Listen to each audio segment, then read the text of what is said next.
Salut à toi! Dans cette petite vidéo, laisse-moi te montrer la voix de... Ce n'est pas une défaillance de votre écran. N'essayez donc pas de régler l'image. Nous maîtrisons à présent toute retransmission. Nous avons besoin de vous, de toi. En d'autres termes, on recrute. On a besoin de nouveaux bénévoles pour rejoindre la team Mangado et écrire des chroniques. Aucune raison de flipper, t'es accompagné, coaché, encadré. Et si ça te fait kiffer, tu peux même venir tourner. Ça t'intéresse? Tu veux en savoir plus? Écris à Loud sur l'adresse qui s'affiche. Bon, je te laisse reprendre ta vidéo. Orochi. Orochi, c'est gros serpent, oui. Comme Orochimaru, le méchant dans Naruto. Niveau recherche, Mangado, c'est le top. Enfin, je voulais dire Google Trad. Désolé.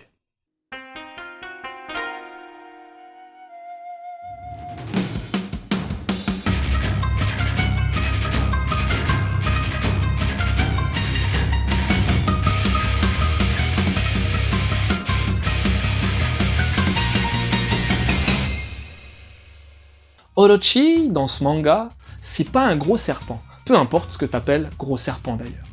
C'est cette petite fille. Enfin, petite. Je sais pas vraiment quel âge elle a, parce que en fait elle semble ne jamais vieillir. Enfin, fille. Là aussi, ça reste à prouver, car elle semble avoir des pouvoirs bien flippants. Et dans Orochi, le manga, Orochi, le personnage, va nous faire vivre ses aventures. Dans ce volume 1, t'en auras 2. Orochi va devenir servante pour 2 sœurs jumelles qui, dès qu'elles auront 18 ans, vont devenir moches. Imagine même pas quand elles en auront 40. Et pour l'autre histoire, Orochi sera l'infirmière de Chie, une nana avec une poisse pas possible. Sa mère meurt à sa naissance, son père et sa belle doche la frappent tout le temps, tout le monde se moque d'elle à l'école, et en plus, à l'âge adulte, son mari meurt dans un accident. Enfin, accident. Bref, bienvenue dans la joyeuse vie d'Orochi.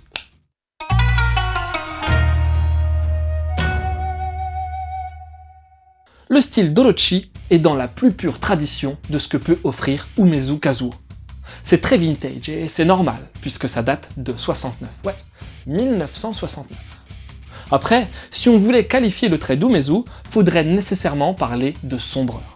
Tu verras de forts contrastes avec une grosse utilisation du noir, notamment pour apporter du suspense et du gore. C'est fortement détaillé, surtout au niveau des cheveux et des yeux, et il y a juste un truc qui me dérange dans la patte graphique de ce mangaka. C'est le manque de dynamisme des poses. Je trouve que la retranscription des mouvements est bof, voire même bidon. Sinon, mention spéciale aux onomatopées, qui sont parfois, elles aussi, bien flippantes et crasse-pec. Après, côté découpage, le père Umezu est plutôt doué, avec une grosse variété dans la taille des cases, permettant de donner pas mal de rythme à son récit. Les cadrages sont pas originaux, mais toujours bien choisis, et ils t'apportent, tu t'en doutes, pas mal de tension. Comme depuis maintenant quelques années, c'est le Lézard Noir qui édite ce nouveau classique d'Umezu Kazuo. On retrouve donc le même genre d'édition que pour les autres titres parus chez le même éditeur. Un assez grand format, plein de pages, une couverture carton sans rabat et une tranche aux couleurs de l'auteur. Umezu s'habille très souvent avec des rayures rouges et blanches. La cover utilise une palette de couleurs limitée, donnant un aspect vintage au titre, et t'auras aussi une postface de Asuka, musicose de l'époque, qui t'expliquera à quel point les mangas d'horreur d'Umezu ont influencé son époque.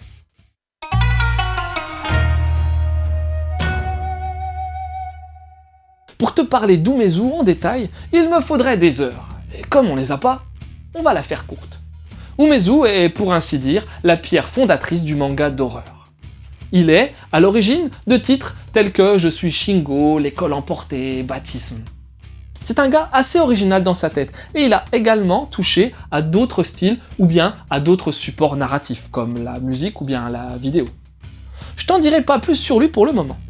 Déjà, il est plus qu'important dans la construction historique du manga moderne, au même titre qu'un Tezuka, qu'un Nagai ou bien qu'un Shotaro Ishinomori. Ensuite, j'ai tellement kiffé L'école emportée à l'époque que je peux pas faire autrement que d'être intrigué par tous les titres de ce mangaka bien atypique. Pour Orochi, même si le résultat m'a globalement plu, je trouve que ce manga en 4 tomes n'arrive, pour le moment, pas au niveau de certaines œuvres majeures de l'auteur. Bon, côté ambiance, tout est là. Une atmosphère pesante, des huis clos angoissants, des personnages tourmentés, à la limite de la folie parfois, du paranormal, du suspense, du mystère.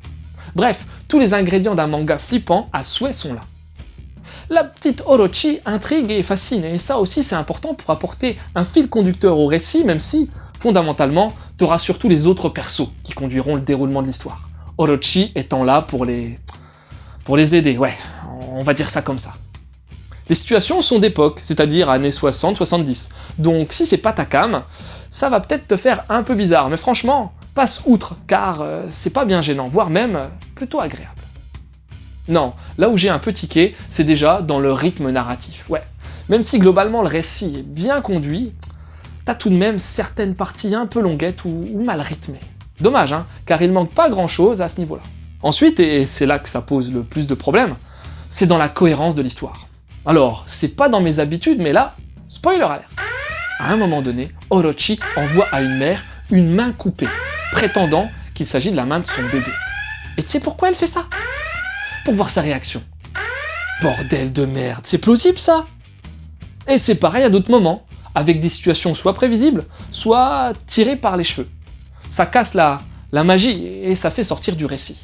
Orochi, sans être le plus puissant hit d'Umezu à mon sens, est donc un manga dans la plus pure tradition du mangaka. Horreur, angoisse... Dommage que certains éléments narratifs soient clairement capillotractés. Et pour en savoir plus sur Umezu, tu peux regarder le docu réalisé sur lui en 2018 par le FIBD d'Angoulême après le prix Patrimoine attribué à son Je suis Shingo. En mode interview, t'en apprendras plus sur ce monument du manga. Après, j'ai chroniqué Je suis Shingo il y a quelques temps de ça maintenant. C'est du même auteur, et pour plus d'infos, il y a Mangado. Et enfin, ce serait dommage, si t'aimes les mangas angoissants, de passer à côté de l'école emportée. Une école, et toutes les personnes à l'intérieur se retrouvent téléportées dans l'espace et dans le temps. Et forcément, ça va psychoter pas mal, hein, c'est le moins qu'on puisse dire. Voilà, c'était Loud, j'espère que cette petite chronique t'aura donné envie de lire Orochi. Je te laisse et continue de suivre la voie du manga.